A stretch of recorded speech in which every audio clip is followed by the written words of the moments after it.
ಇಲ್ಲಿ ನಾವು ತೆಗೆದುಕೊಂಡಿರುವಂಥ ಮಾಹಿತಿ ಪ್ರಕಾರ, ಅಸೆಸ್ ಮಾಡಿರೋ ಪ್ರಕಾರ ಒಟ್ಟು 192 ಮರಗಳನ್ನು ಹನನ ಮಾಡಬೇಕು.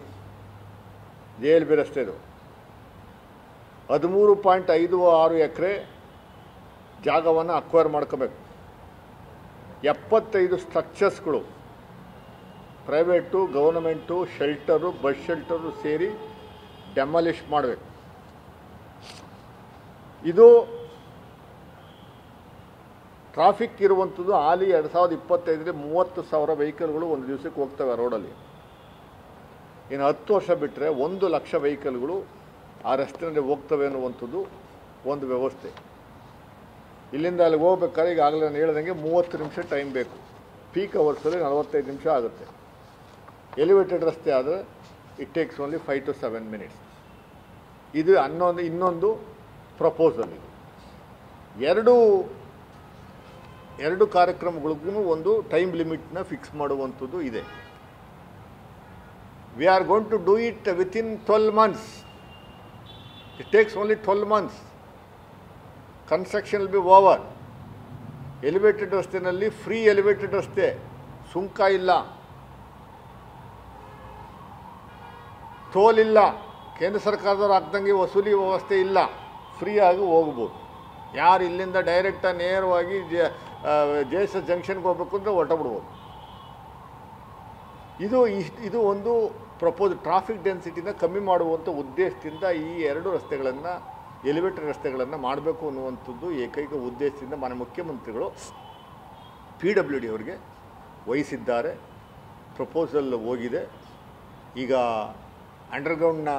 ಅಂಡರ್ ಪಾಸ್ ಮಾಡುವಂಥದ್ದಕ್ಕೆ ಇದನ್ನು ಸಾಯಿಲ್ ಟೆಸ್ಟು ನಡೀತಾ ಇದೆ. ಸಾಯಿಲ್ದೇನು ಸಮಸ್ಯೆ ಆಗಲ್ಲ. ಇದು ಕೊರೆದು ಮಾಡುವಂಥದ್ದು ಟನ್ನಲ್ಲು.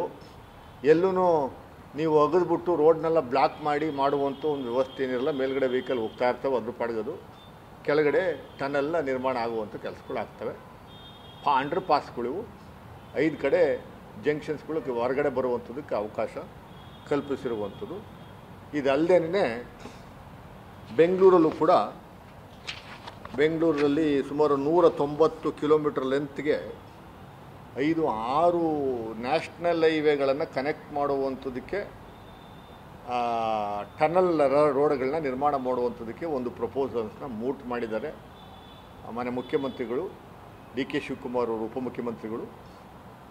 ಅದಕ್ಕೂ ಅಬ್ಜೆಕ್ಷನ್ ಮಾಡುವಂಥ ಕೆಲಸವನ್ನು BJP ಸಂಸದರು ಅಲ್ಲಿ ಮಾಡ್ತಾವ್ರೆ. ಇವ್ರದ್ದು ಯಾವ ಅಭಿವೃದ್ಧಿಗೂ ಕಲ್ಲು ಹಾಕೋದು, ಮಾತೆತ್ತಿರ ದಿನ ಬೆಳಗ್ಗೆ ಇದ್ದರೆ ಕಮಿಷನ್ ಹೊಡಿತೀವಿ ಅಂತಾರೆ. ಟನಲ್ ರಸ್ತೆ ನಿರ್ಮಾಣ ಮಾಡುವಂಥದ್ದಕ್ಕೆ ಪ್ರಪೋಸಲ್ ಬಂದಿರೋದೇ union surface and transport minister mister Nitin ಗಡ್ಕರಿಯಿಂದ. ಅವರಿಂದ ಬಂದಂಥ ಆದೇಶದ ಬೇರೆಗೆ ನಾವು ಮಾಡ್ತಾ ಇರುವಂಥದ್ದು. ಅದು ಬೂಟ್ ಆಧಾರದ ಮೇಲೆ ಮಾಡುವಂಥದ್ದು. Build, operate and transfer. 4,000 ರೂಪಾಯಿ ಕೊಡಬೇಕು ಟನಲ್ ರೋಡಲ್ಲಿ ಹೋಗ್ಬೇಕಾರೆ ಅಂತಾರೆ. ನಾವು ಫಿಕ್ಸ್ ಮಾಡಿಲ್ಲ ಸ್ವಾಮಿ, ಅವರೇ ಅಸೆಸ್ ಮಾಡೋದು. 1 ಕಿಲೋಮೀಟ್ರು ಆ ಟನಲ್ ರಸ್ತೆಯಲ್ಲಿ ಬೆಂಗಳೂರಲ್ಲಿ ಟ್ರಾವೆಲ್ ಮಾಡುವಂಥದ್ದಕ್ಕೆ ತಗುಲುವಂಥ ವೆಚ್ಚ ಫಿಕ್ಸ್ ಮಾಡಿರುವಂಥ ಆ ಮೊತ್ತ 20 ರೂಪಾಯಿ, 19 ರೂಪಾಯಿ, ಅಪ್ರಾಕ್ಸಿಮೇಟಾಗಿ 20 ರೂಪಾಯಿ. ಅಲ್ಲಿ ಆ 5 ನ್ಯಾಷನಲ್ ಹೈವೇ ಕನೆಕ್ಟ್ ಮಾಡ್ತಾವೆ. ಒಂದು ಮೈಸೂರು ರಸ್ತೆ ಕೆಂಗೇರಿಯಿಂದ old Mysuru road, old Madras road. ಅದೇ ಥರ ಕೆಂಗೇರಿಯಿಂದ ಸೆಂಟ್ರಲ್ಲಿ ಒಂದು ಸರ್ಕ್ಯುಲರ್ ಜಂಕ್ಷನ್ ಮಾಡಿ ಅಲ್ಲಿಂದ ಡಿವಿಯೇಟ್ ತಗೊಬೋದು. ಸರ್ಕ್ಯುಲರ್ ಡಿವಿಯೇಷನಿಂದ ಅಕಸ್ಮಾತ್ ನಾನೇದು ಹೊಸೂರು ಕಡೆ ಹೋಗಬೇಕು ಅಂದರೆ ಕೆಂಗೇರಿಯಿಂದ ಎಂಟ್ರಿ ಆಗಿ ಹೊಸೂರಿಗೆ ಹೊರಟಬಿಡ್ಬೋದು. ಬರೀ 15 ನಿಮಿಷದಲ್ಲಿ ಆ ಕಡೆ ಹೊರಟೋತೀವಿ ನಾವು. 5 ನ್ಯಾಷನಲ್ ಹೈವೇ ಕನೆಕ್ಟ್ ಆಗುತ್ತೆ. ಒಂದು ಬೆಳ್ಳಾರಿ ರಸ್ತೆ, ಇನ್ನೊಂದು ಓಲ್ಡ್ ಮಡ್ರಾಸ್ ರೋಡು, ಇನ್ನೊಂದು ಹೊಸೂರು ರೋಡು, ಇನ್ನೊಂದು ತುಮಕೂರು ರೋಡು, ಇನ್ನೊಂದು ಬೆಂಗಳೂರು ರೋಡು, ಮೈಸೂರು ರೋಡು. ಈ 5 ನ್ಯಾಷನಲ್ ಹೈವೇ ಕನೆಕ್ಟ್ ಆಗುವಂಥ ಒಂದು ಟನ್ನಲ್. ಒಂದು ಎಂಡಿಂದ ಇನ್ನೊಂದು ಎಂಡಿಗೆ ಹೋಗ್ಬೇಕಾದ್ರೆ ಆಟೋಮೈಸ್ಡ್. ಅದು ನೀವೆಲ್ಲ ಸೆಂಟ್ರಲ್ ನಿಂತ್ಕೊಂಡು ಕಂಡಕ್ಟರ್ ಥರ ಪರ್ಸ್ ತಗೊಂಬಂದು ಚಿಲ್ಲರೆ ಇಸ್ಕೊಂಡು ಚಿಲ್ಲರೆ ಕೊಟ್ಟು ಚಿಲ್ಲರೆ ಬಿಡು ಅನ್ನುವಂಥದ್ದು ವ್ಯವಸ್ಥೆ ಏನಿಲ್ಲ. ವೆಹಿಕಲ್ ನಂಬರ್ ಎಂಟ್ರಿ ಆದ ತಕ್ಷಣ ಆಟೋಮೆಟಿಕ್ಕಾಗಿ ಅವ್ನು ದುಡ್ಡು ಕಟ್ಟಾಗ್ತದೆ. ಅವ್ನು ಓದ್ತಾ ಇರ್ತಾನೆ ಸುಮ್ಮನೆ ಅವ್ನ ಪಡ್ಗೆ ಆ ಕಡೆಗೆ. ಹೊಸೂರಿಗೆ ಹೋಗ್ಬೇಕು ಅಂದರೆ ಮೇನೇ ಸರ್ಫೇಸ್ ರೋಡ್ ಮೇಲೆ ಅಂದರೆ ಹೋಗ್ಬೇಕು ಅಂತಂದರೆ ಕನಿಷ್ಠ 3 hours ಬೇಕು ನಿಮಗೆ.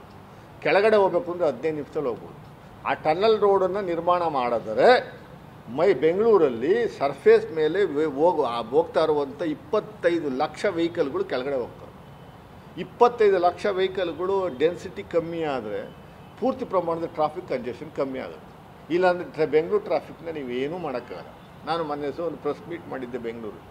ನಾಳೆ ನಮ್ಮ ಇನ್ಸ್ಟಿಟ್ಯೂಷನ್ ಆಫ್ ಇಂಜಿನಿಯರ್ಸಿಂದ ಒಂದು ದೊಡ್ಡದ ಡಿಬೇಟ್ ಇಟ್ಕೊಂಡಿದ್ದೀವಿ, ಡಿಸ್ಕಷನ್ ಇಟ್ಕೊಂಡಿದ್ದೀವಿ. BJPಯನ್ನು ಕರಿತಾ ಇದ್ದೀವಿ, ಬನ್ನಿರಿ ಸ್ವಾಮಿ ನಿಮ್ಮ ಸಮಸ್ಯೆ ಏನು ಅಂತ ಹೇಳಿ ಅಂತೀವಿ. ಲಾಲ್ ಬಾಗಲ್ಲಿ ಎಲ್ಲರೂ ನಿಲ್ಲಿಸ್ಕೊಂಡು ಆ ಪಾಪ ವಯಸ್ಸಾಗಿರೋರೆಲ್ಲ ಕರ್ಕೊಂಬಂದು ನಿಲ್ಲಿಸ್ಕೊಂಡು ಪ್ಲಕಾರ್ಡ್ ಇಟ್ಕೊಂಡು ನಾವು ಪರಿಸರಕ್ಕೆ ವಿರೋಧಿಗಳು, ಪರಿಸರನ ನಾಶ ಮಾಡ್ತಾ ಇದ್ದೀನಿ.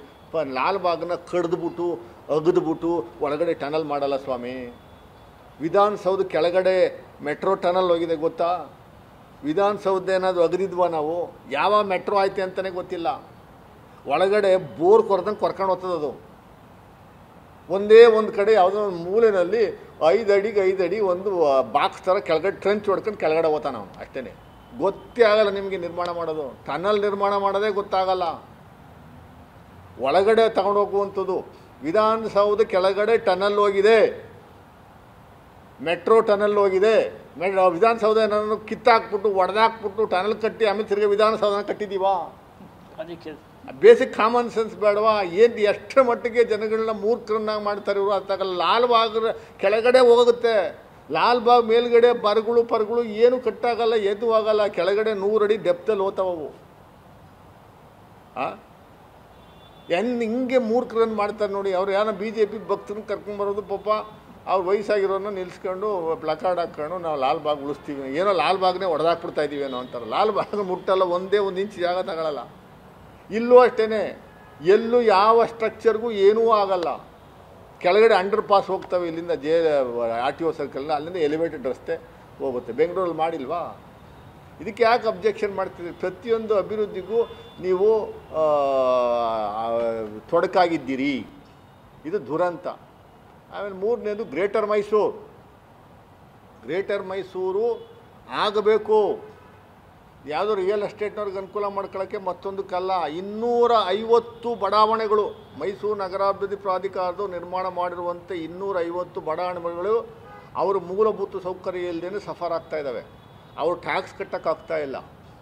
ಕೆಲವು ನಗರಸಭೆ ವ್ಯಾಪ್ತಿಗಳು ಬರ್ತವೆ, ಕೆಲವು ಪಟ್ಟಣ ಪಂಚಾಯತಿ ವ್ಯಾಪ್ತಿ ಬರ್ತವೆ, ಕೆಲವು ಗ್ರಾಮ ಪಂಚಾಯತಿ ವ್ಯಾಪ್ತಿಗೆ ಬರ್ತವೆ. ಎಲ್ಲವೂ ಸುಮಾರು ಒಂದು 60-70 ಬಡಾವಣೆಗಳು ಮೈಸೂರು ಸುತ್ತಮುತ್ತ ಅಂಟ್ಕೊಂಡಿರೋ ಬಡಾವಣೆಗಳೇ. TK ಲೇಔಟ್ ಆ ಕಡೆಗೆ ಕುವೆಂಪು ನಗರ, ವಿಜಯನಗರ 3rd ಸ್ಟೇಜ್, ವಿನಗರ 4th ಸ್ಟೇಜ್ ಎಲ್ಲ ಮೈಸೂರು ನಗರ ಪಾಲಿಕೆ ವ್ಯಾಪ್ತಿಗೆ ಬರೋದೇ ಇಲ್ಲ. ಅವ್ರು ಟ್ಯಾಕ್ಸ್ ಕಟ್ಟೋಕ್ಕಾಗ್ತಾ ಇಲ್ಲ. ಅವ್ರಿಗೂ ಮೂಲಭೂತ ಸೌಕರ್ಯಗಳನ್ನು ಕೊಡಬೇಕಾ ಬೇಡವಾ? ಚಾಮುಂಡೇಶ್ವರಿ ಕ್ಷೇತ್ರದಲ್ಲಿ ಬರುವಂಥ ಎಲ್ಲ ಬಡಾವಣೆಗಳಿಗೂ ಮೂಲಭೂತ ಸೌಕರ್ಯವನ್ನು ಕೊಡುವಂಥದ್ದಕ್ಕೆ ನಮ್ಮ ಸರ್ಕಾರ ಬದ್ಧವಾಗಿದೆ. ಅವ್ರಿಗೂ 24/7 ನೀರು ಕೊಡಬೇಕು. ಅವ್ರಿಗೂ ಸೀವೇಜು, ಡ್ರೈನೇಜು, ಮತ್ತೊಂದು ಇನ್ನೊಂದು all facilities should be given to them also. ಅವರು ನಮ್ಮ ದೇಶದ ಪ್ರಜೆಗಳು, ನಮ್ಮ ರಾಜ್ಯದ ಪ್ರಜೆಗಳು, ನಮ್ಮ ಊರಿನ ಪ್ರಜೆಗಳು. ಬರೀ ಮೈಸೂರು ನಗರದವರೇ ಎಲ್ಲ ಸೌಕರ್ಯನ ಅನುಭವಿಸ್ಬೇಕು ಅನ್ನುವಂಥದ್ದು ಇಲ್ಲ. ಅದರಿಂದ ಗ್ರೇಟರ್ ಮೈಸೂರು ಮಾಡ್ತೀವಿ. 65 ವಾರ್ಡ್ಗಳಿದ್ದದ್ದು 120 130 ವಾರ್ಡ್ಗಳಾಗ್ತವೆ, ಇಲ್ಲ 100 ಒಳಗಡೆ ವಾರ್ಡ್ಗಳಾಗ್ತವೆ. ಚುನಾವಣೆನೂ ಮಾಡ್ತೀವಿ. ಎಲ್ರಿಗೂ ಅನುಕೂಲ ಮಾಡಿಕೊಳ್ಳುವಂಥದ್ದಕ್ಕೆ ವ್ಯವಸ್ಥೆಯನ್ನು ಮಾಡುವಂಥ ಭಾಳ ಎಫೆಕ್ಟಿವ್ ಆಗಿ ಮೈಸೂರು ನಗರವನ್ನು ಅಭಿವೃದ್ಧಿ ಮಾಡುವಂಥದ್ದು, ಮೈಸೂರು ನಗರವನ್ನು ಸೃಷ್ಟಿ ಮಾಡುವಂಥ ಕೆಲಸವನ್ನು ನಾವು ಮಾಡ್ತೀವಿ. ಅದಕ್ಕೆ ಬದ್ಧವಾಗಿದ್ದೇವೆ. ಯಾರೂ ಸುಮ್ಮನೆ ಏನೋ ರಿಯಲ್ ಎಸ್ಟೇಟ್ನವ್ರಿಗೆ ಹೆಲ್ಪ್ ಮಾಡೋಕ್ಕೆ, ಇನ್ಯಾವನಿಗೆ ಹೆಲ್ಪ್ ಮಾಡೋಕ್ಕೆ, ಮತ್ತೊಂದಕ್ಕೆ ಹೆಲ್ಪ್ ಮಾಡುವಂಥದ್ದಕ್ಕೆ ಇರುವಂಥ ಸರ್ಕಾರ ನಮ್ಮದಲ್ಲ. ಅದೇನಿದ್ರು BJPಯವ್ರದ್ದು ಮತ್ತು JDSನವ್ರಿಗೆ ಸೇರಿದ್ದಂಥದ್ದು. ಎಲ್ಲ ಕನ್ಫ್ಯೂಷನ್ ಮಾಡಿ ಸುಳ್ಳು ಹೇಳಿ ಜನಗಳನ್ನ ದಿಕ್ಕು ತಪ್ಪಿಸುವಂಥ ಕೆಲಸವನ್ನು ಮಾಡ್ತಾಯಿದ್ದಾರೆ. ಅದರಿಂದ ಅದಕ್ಕೆ ಯಾವುದಕ್ಕೂ ಕಿವಿಗೊಡುವಂಥ ಕೆಲಸವನ್ನು ಮಾಡಬೇಡಿ. ಮುಖ್ಯಮಂತ್ರಿಗಳು ನಗರದ ಅಭಿವೃದ್ಧಿಗೆ, ಜಿಲ್ಲೆಯ ಅಭಿವೃದ್ಧಿಗೆ, ರಾಜ್ಯದ ಅಭಿವೃದ್ಧಿಗೆ ಕಟಿಬದ್ಧವಾಗಿದ್ದಾರೆ. ಈ ರೈತರದ ವಿಚಾರವಾಗಿ ಕೂಡ ಸುಮಾರು 8-10 ದಿವಸದಿಂದ ಏನೋ ಸ್ಟ್ರೈಕ್ ಮಾಡ್ತಾಯಿದ್ರು. ಬೆಳಗಾಮಲ್ಲಿ, ವಿಜಯಪುರದಲ್ಲಿ, ಬಾಗಲಕೋಟೆನಲ್ಲಿ ಒಂದೇ ಒಂದು ದಿವಸದಲ್ಲಿ ಸಾಲ್ವ್ ಮಾಡಿದ್ರು. ಅದು ಆ್ಯಕ್ಚುಲಿ FRP ಎಲ್ಲ ಕೊಡುವಂಥದ್ದು, ಅದು ನಿಗದಿ ಮಾಡುವಂಥದ್ದು, ಎಥನಾಲ್ನ ಪರ್ಚೇಸ್ ಮಾಡುವಂಥದ್ದು ಅದೆಲ್ಲ ನಮ್ಮ ವ್ಯಾಪ್ತಿಗೆ ಬರೋಲ್ಲ, ಕೇಂದ್ರ ಸರ್ಕಾರದ ವ್ಯಾಪ್ತಿಗೆ ಬರುತ್ತೆ. ಕೇಂದ್ರ ಸರ್ಕಾರ ಅವ್ರು ಯಾರು ವಿಜಯೇಂದ್ರನ ಹೋಗಿ ಅಲ್ಲಿ ಪಾಪ ಹೊಸ ಬೆಡ್ಶೀಟು ತರಿಸಿ, ಆ ಹೊಸ ಟೀ ಶರ್ಟ್ ಹಾಕ್ಕೊಂಡು ಎಲ್ಲ ಮಖಕ್ಕೆಲ್ಲ ಪೌಡ್ರ್ ಹಾಕ್ಕೊಂಡು ತಲೆ ಬಾಚ್ಕೊಂಡು ಮಲಿಗೆ ಕೇಳುವಂಥದ್ದು ಒಂದು ನಾಟಕ. ಅಯ್ಯೋ, ಆ ನಾಟಕ ತಿರ್ಗಾ ಹೊರಗಡೆ ಬಂದ್ಬಿಟ್ಟು ಆ ಮೀಡಿಯಾದಲ್ಲಿ ಫೋನಲ್ಲಿ ಅಮಿತ್ ಶಾಜಿ ಬೋಲೋಜಿ ಇದರ ರೈತ ಸಮಸ್ಯೆ ಬಗೆಹರಿಸ್ತಾ ಇದ್ದಾರೆ ಇಲ್ಲಿ ನಾವು ಅಂತ ಹೇಳುವಂಥ ಒಂದು ತುಣುಕು. ಅದನ್ನು ನಿಮ್ಮ ಯತ್ನಾಳೆ ಹೇಳ್ಬಿಟ್ನಲ್ಲ, ಎಲ್ಲ ದೋಂಜಿ ಫೆಲೋ. ಅವನಿಗೆ ಫೋನ್ ಮಾಡಿದ್ದೆ ಅವನು ಯಾರೋ ಪ್ರೀತಮ್ ಗೌಡ, ಅಮಿತ್ ಶಾ ಅಲ್ಲ ಅಂತ. ನೋಡಿ ಈ ಥರ ನಾಟಕ ಆಡ್ಕೊಂಡು ಬೆಂಗಳೂರಲ್ಲಿ ಇವರು ಬಿ ಜೆ ಪಿಯವ್ರಿಗೂ ರೈತರಿಗೂ ಏನು ರೀ ಸಂಬಂಧ? ರೈತರು ವಿರೋಧಿಗಳು 4 ವರ್ಷದ ನಿರಂತರವಾಗಿ ಆ ಡೆಲ್ಲಿ ಬಾರ್ಡರಲ್ಲಿ ಸ್ಟ್ರೈಕ್ ಮಾಡ್ತಾವ್ರೆ ನಿಮ್ಮ ಹೊಸ ಕಾಯ್ದೆಗಳ ವಿರುದ್ಧ. ನೀವು ಯಡಿಯೂರಪ್ಪನವ್ರು ಚೀಫ್ ಮಿನಿಸ್ಟರ್ ಆಗಿದ್ದಾಗ ಇದಕ್ಕೆ ಗೋಲಿಬಾರ್ ಮಾಡಿ ಚೀಫ್ ಮಿನಿಸ್ಟರಾಗಿ 2 ದಿವಸಕ್ಕೆ ಗೋಲಿಬಾರ್ ಮಾಡಿ 4 ಜನ ಸಾಯಿಸ್ಬಿಟ್ರ. ರೈತರ ಬಗ್ಗೆ ನಿಮಗೆ ಕಾಳಜಿ ಇದೆ, ಸಿದ್ದರಾಮಯ್ಯವ್ರಿಗಿರುವಂಥ ಕಾಳಜಿ ಅದರಲ್ಲಿ 1% ನಿಮಗಿಲ್ಲ ರೀ ಕಾಳಜಿ. ನೀವು ಹೇಳ್ತೀರ. ಆದರೂ ನಾವು ಅವರಿಗೆ ಸಂತೋಷಪಡಿಸುವಂಥ ಕೆಲಸವನ್ನು ಮಾಡಿದ್ದೀವಿ.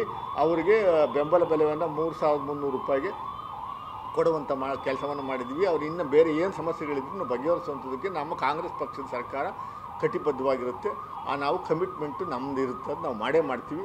ರೈತರು ಯಾವ ಕಾರಣಕ್ಕೂ ಇವ್ರನ್ನ ಯಾರನ್ನೂ ಬಿ ಜೆ ಪಿಯವ್ರನ್ನ ಹತ್ರ ಸೇರಿಸ್ಬೇಡಿ. ಮನೆ ಹಾಳು ಮಾಡಿಬಿಡ್ತಾರೆ, ಬೆಂಕಿ ಹಚ್ಚಿಬಿಡ್ತಾರೆ, ನಿಮ್ಮಲ್ಲೇ ಒಳಸ್ಕೊಡ್ತಾರೋ ಅಂತ ಕೆಲಸವನ್ನು ಮಾಡಿಬಿಡ್ತಾರೆ. ಹತ್ರನೇ ಸೇರಿಸ್ಬೇಡಿ. Thank you sir.